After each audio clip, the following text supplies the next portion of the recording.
In the month of May, I have seen 8 new movies in theaters. So with that, let's rank them all from the worst to the best. Coming in at number 8 in our last place is Karate Kid Legends. This is just an atrocious movie with really bad pacing and it's in a completely rushed film. You feel like if this movie was just a little bit longer, it would be a whole lot better. But yeah, that's basically all I have to say about this movie. Let's move on to number 7. Coming in at number 7 is The Amateur.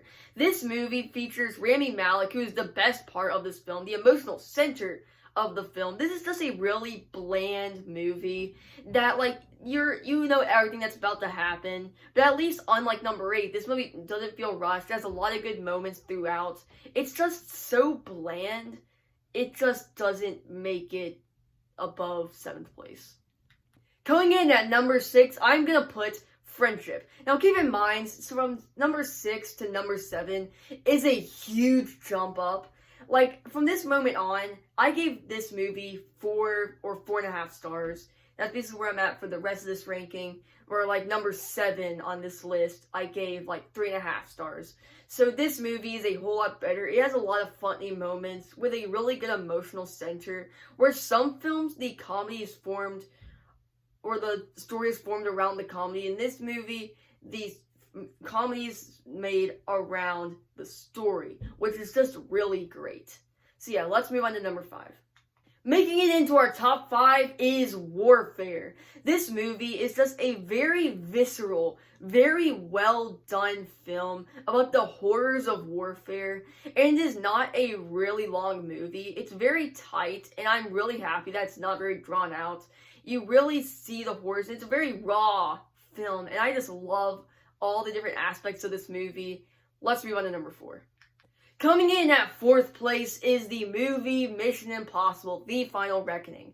I really thought this was going to be like number 2 or number 1 before I saw it, but after seeing it, the first chunk of this film is extremely rushed, extremely just very messy, and it just doesn't feel like a Mission Impossible film. But after that, it kicks into high gear and just becomes an amazing film. There's just a lot of movies I like better on this list, but still a very good movie. Let's move on to number 3. Coming in at number 3 is Final Destination: Bloodlines.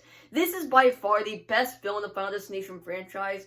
Well, I'd say the only good one in the Final Destination franchise. There's a lot of really well done sequences, a lot of beautiful sequences, just a lot of really creative kills, and I'm really happy they took a long hiatus between the 5th one and then this one, because this one is way better than any of those other ones.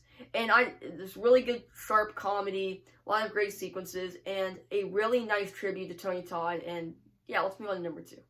Coming in at number 2 is Fight or Flight. This is the directorial debut of a filmmaker, and this movie is great for that. This movie just has really high energy action, and there's also just a lot of really great comedy from our lead, Josh Hartnett, and all around just a lot of really good, funny performances, over-the-top action.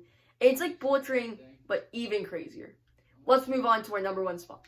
Coming in at number 1 is Thunderbolts. This movie is by far, I think, the best one on this list. Just great heart, a great team dynamic, and great action that carries on the story of the MCU while also being able to be its own contained story. And yeah, it comes in at number 1.